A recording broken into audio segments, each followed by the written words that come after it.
15 years ago, I was in a course of spiritual study in New Mexico, and the teacher asked us to make what she called an impossible promise.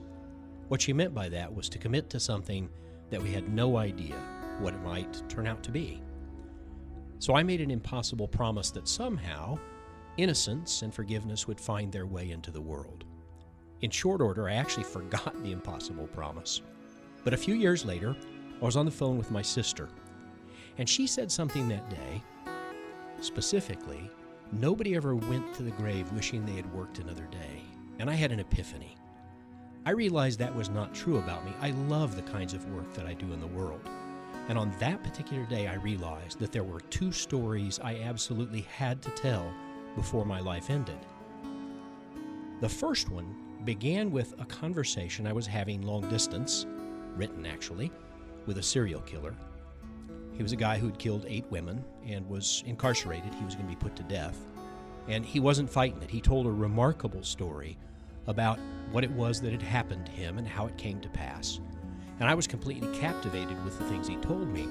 And it took me into that innocent space, which I know sounds crazy talking about a serial killer, but it really opened my eyes to understand what goes on inside a lot of us, including the people who commit heinous crimes.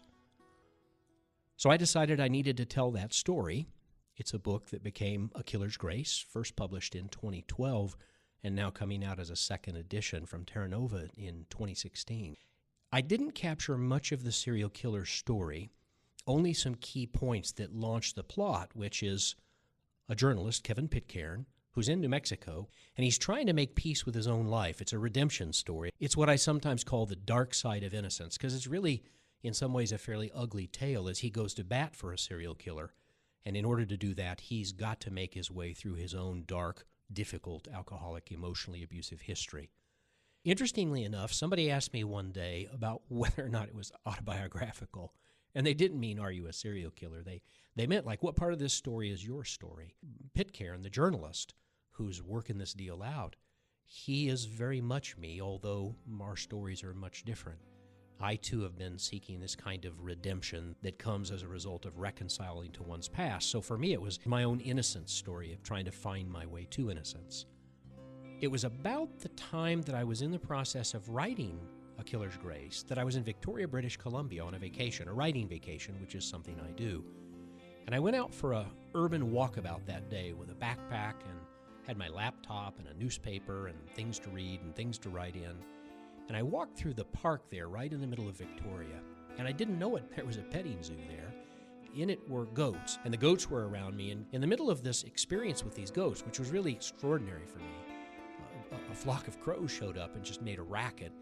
It was one of those moments that was transcendent. I don't know why, but it was really a remarkable moment. So I threw my backpack on, and I was walking through the park, and all of a sudden, a story just downloaded into my head out of nowhere. And it's the story that became My Name is Wonder, which is the story of a goat named Wonder who's on a spiritual trek through a western landscape with his spirit guide, Mac Crack Crow, who's a shape-shifting, wise-cracking spirit guide. You can hear the influence from the experience with the goats and the crows. Wonder is the noble path of innocence. If A Killer's Grace is the dark side, Wonder is the light side, the noble way into innocence. And it's a really uplifting story, and I loved it so much that the crow is now tattooed on my chest. And my daughter, who owns a tattoo shop, says that it was a really extensive tattoo for a first tattoo for an old guy. In some ways, Wonder's innocence is my innocence.